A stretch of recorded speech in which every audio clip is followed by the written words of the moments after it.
दोस्तों, बहुत सारे प्राइवेट संस्थाओं के द्वारा एक अभियान चलाया जा रहा है, कर्ज मुक्त अभियान।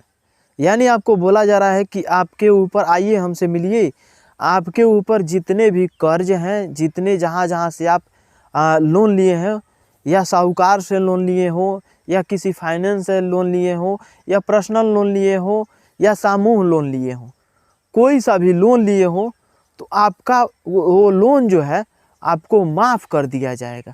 आपसे वो लोन रिकवरी नहीं किया जाएगा, आपके ऊपर वो कार्रवाई नहीं किया जाएगा, ऐसा बोला जा रहा है। बहुत सारा वीडियो में मैं देखा हूँ। तो इसमें कहाँ तक सच्चाई है, इसकी पूरी डिटेल्स के साथ इस वीडियो में हम बात करने वाले हैं।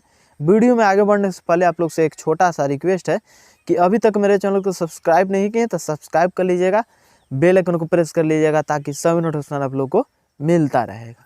दोस्तों, सबसे पहले इसमें समझ लेते हैं कि हम कौन कौन सा लोन ले सकते हैं और कौन कौन सा लोन माफ़ होता है या नहीं होता है, होता भी है तो कैसे होता है, या किस प्रकार से इसमें छूट मिलता है, क्या है इसकी प्रक्रिया। सबसे पहले लोन जो है आजकल सबसे ज़्यादा चलने वाला है सामूहिक लोन। आप कहीं भी गांव देहात में चले जाइए, शहर में चले जाइए, सबसे ज़्यादा समूह लोन चल रहा है।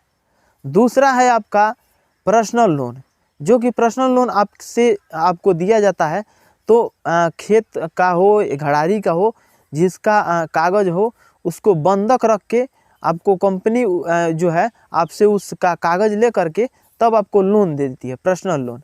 हाउसिंग लोन का भी वही प्रोसेस है, बिजनेस लोन का भी वही प्रोसेस है। उस प्रकार से अलग अलग कंपनी का अलग अलग प्रोसेस से आप लोग को दिया जाता है। लेकिन जो सामूहिक लोन है वो नॉन सिक्योर लोन होता है, तो उसमें बहुत सारे संस्था है, बहुत सारी कंपनी है जो उन लोगों को आकर के बोलती है कि आप लोन मत जमा करिए, आपका लोन जो है मैं माफ़ करा दूंगा, मैं राष्ट्रपति को आवेदन लिख करके डालता हूँ, ये करता हूँ, वो करता हूँ। तो इस जो चक्कर में है आप मत पड़िए, क्योंकि उससे आपका जो लोन है वो माफ़ नहीं होने वाला है। देखिए, आपको जब ज़रूरत था तो आपने कंपनी से लोन लिया, आपका जब ज़रूरत ख़त्म हो गया तो क्या इस प्रकार से अगर हर व्यक्ति करने लगे तो जो इंडिया का इकोनॉमी है वो कम हो जाएगा, घटते जाएगा। तो जब घटते जाएगा तो जितनी सारी कंपनियां हैं वो कंपनी छोड़ देगी, या आपके ऊपर जो टर्म्स एंड कंडीशन की है, बिना टर्म एंड कंडीशन की कोई सी कंपनी, कोई भी कंपनी हो, आपको लोन नहीं देने वाली है। आपसे साइन करती है, आपका ई साइन इन कराती है, फिंगर लेती है, बहुत सारा प्रोसेस करने के बाद से चाहे आप 20,000 का लोन लें या 1 लाख का लोन लें, जो सामूहिक लोन होता है उसमें आपको वो सब टर्म एंड कंडीशन पे साइन करना पड़ता है, तब जा कर के आपको लोन मिलता है। अगर वो कंपनी चाहे तो कोर्ट में जा कर के आपके खिलाफ केस लड़ सकती है, आपसे उस प्रकार से कुछ कार्रवाई भी करवा सकती है। तो इस प्रकार से आप अगर कहीं से लोन ले रहे हैं तो बहुत सारे संस्थाएं हैं जो कि आपको बोल रही है कि नहीं लोन माफ़ कर दिया जाएगा, तो उसके चक्कर में आप ना पड़े, क्योंकि आपको वो लोन माफ़ ना कराने के बावजूद आपके ऊपर कोई कार्रवाई भी करवा सकती है, या आपका जो सामान है वो बंधक भी रखवा सकती है।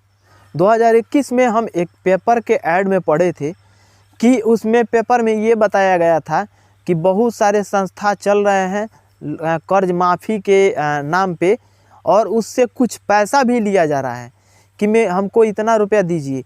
तो कर्ज माफ़ी के नाम पे अगर कोई आपसे पैसा मांग रहा है तो आप ये गलती कभी मत करें, उसको पैसा कभी मत दें, क्योंकि आपका कर्ज नहीं माफ़ होने वाला है और आपके ऊपर जितना पैसा रहेगा उसको डबल देना पड़ जाएगा।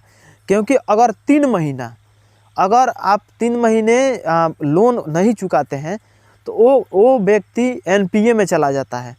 चाहे कोई भी आप लोन लिए हैं, पर्सनल लोन लिए हैं, कोई भी लोन लिए हैं, लोन अगर जमा नहीं करते हैं तो आपका सिविल स्कोर भी डाउन होगा, प्लस में आपका ऊपर जो चार्ज लगेगा वो तो अलग है। उसके बाद से आपको कहीं से लोन भी नहीं मिलने वाला रहता है। बहुत सारा घाटा है इसमें। अगर कहीं से लोन ले करके आप नहीं चुकाते हैं तो बहुत सारा घाटा हो सकता है इससे। आपके ऊपर कार्रवाई भी किया जा सकता है। या अगर उससे ज़्यादा दिन हो जाता है तब आपको उस कंडीशन में हाँ एक चीज़ की कम छूट दे रही है कंपनी, ये मैं भी बता रहा हूँ।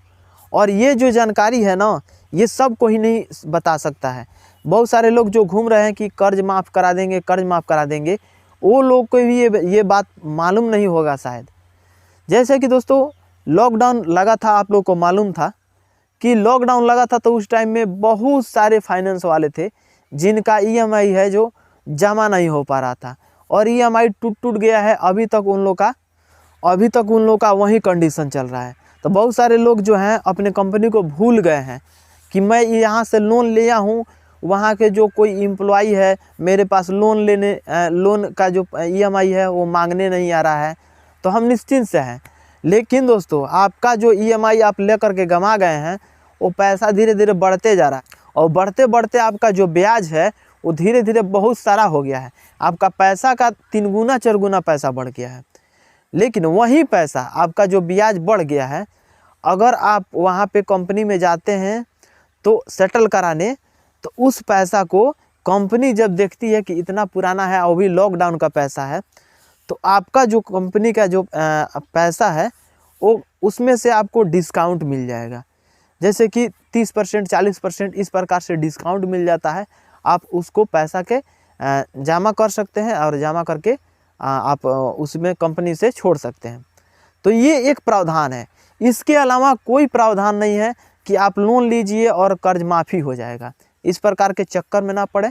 आई होप कि ये वीडियो पसंद आया होगा तो एक लाइक कर दीजिएगा, दोस्तों के पास शेयर कर दीजिएगा, चैनल को सब्सक्राइब करके ही जाइएगा। मिलेंगे नेक्स्ट वीडियो में। आज के लिए बस इतना ही। जय हिंद।